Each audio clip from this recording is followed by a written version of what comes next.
Hello and welcome to Letters to God Day 18.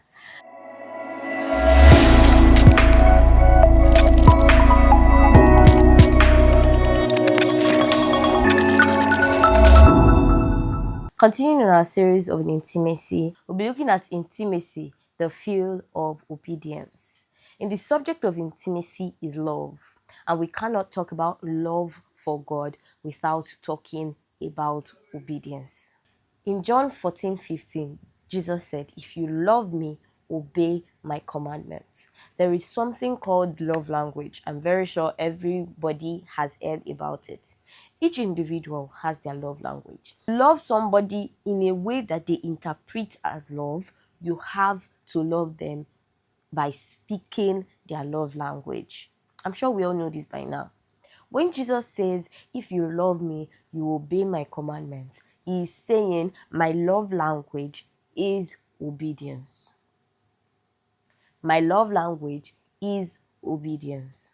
You don't love God by doing different shenanigans. You don't love God by doing different things that you want to do.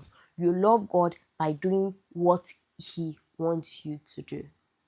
If you come to visit me and I prepare my favorite food for you, unless that coincidentally is your favorite food, I have not satisfied that longing for what you exactly want. You don't obey God to make Him love you. You don't obey God to make Him desire you. When you obey Him, you are becoming more in sync with Him. And guess what? As you're more in sync with Him,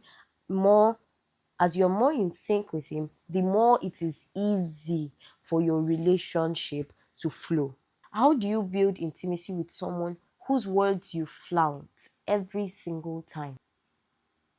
How do you value the presence when his words are disregarded in your heart? As you obey him, you are more alike. There is an alignment.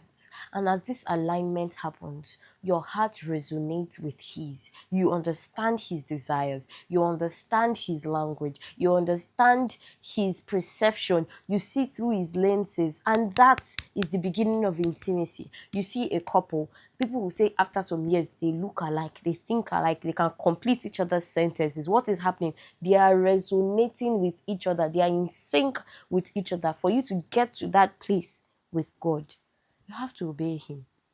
Because with obedience, you are formed into his image. I said this earlier at the beginning of this intimacy series, that what we are doing is not just intimacy, the mushy feeling, but the workings of intimacy. We often do not say this, but intimacy with God, like every other relationship, requires work. Anything, any relationship, either a husband and a wife or friends, that you see that is sustained, that you see that is beautiful, that is admirable, and that is working, is being worked. And part of the most important workings of your relationship with God is obedience. The workings of intimacy includes things to do, things to understand. It includes disciplines. And it's high time you understood that. That intimacy is a reward. Intimacy is a reward of you putting in the work in your relationship with God.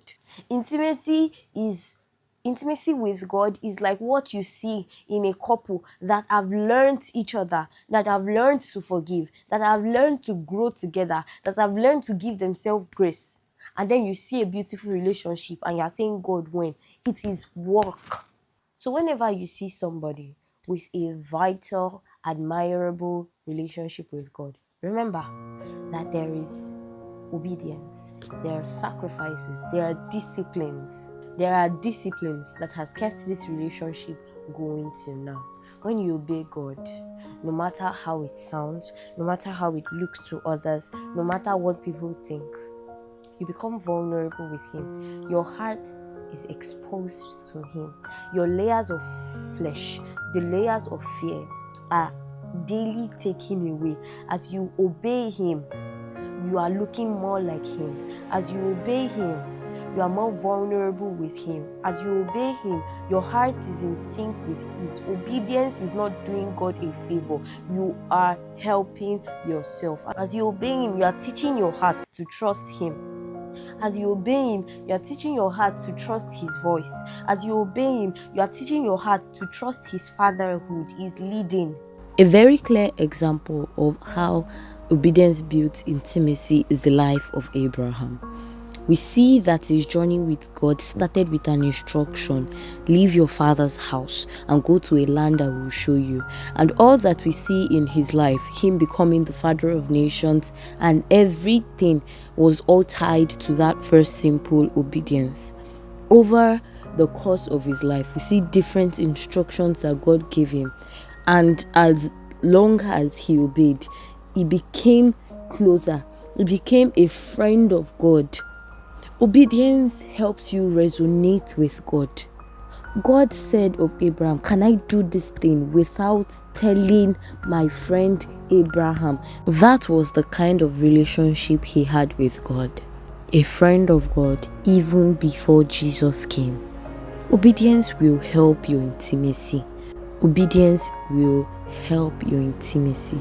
Your heart will resonate with the heartbeat of the Father. You are saying, God, help me trust you. Then you are saying, God, I will obey you accurately. I will obey you promptly. Are you obeying? Let us take today's letter together. Dear Jesus, my Lord and my Shepherd, thank you for this beautiful relationship with you. Lord, please help me realize that you are my Lord and you know the best for me. Hence, your instructions to me are of good and not evil. Help me to obey accurately and promptly. Help me to follow. Thank you, Jesus. Amen. Do not forget to write your own letter to God. Share them with us. Tag us. We'd love to read from you. And of course, God would love to read from you. See you tomorrow.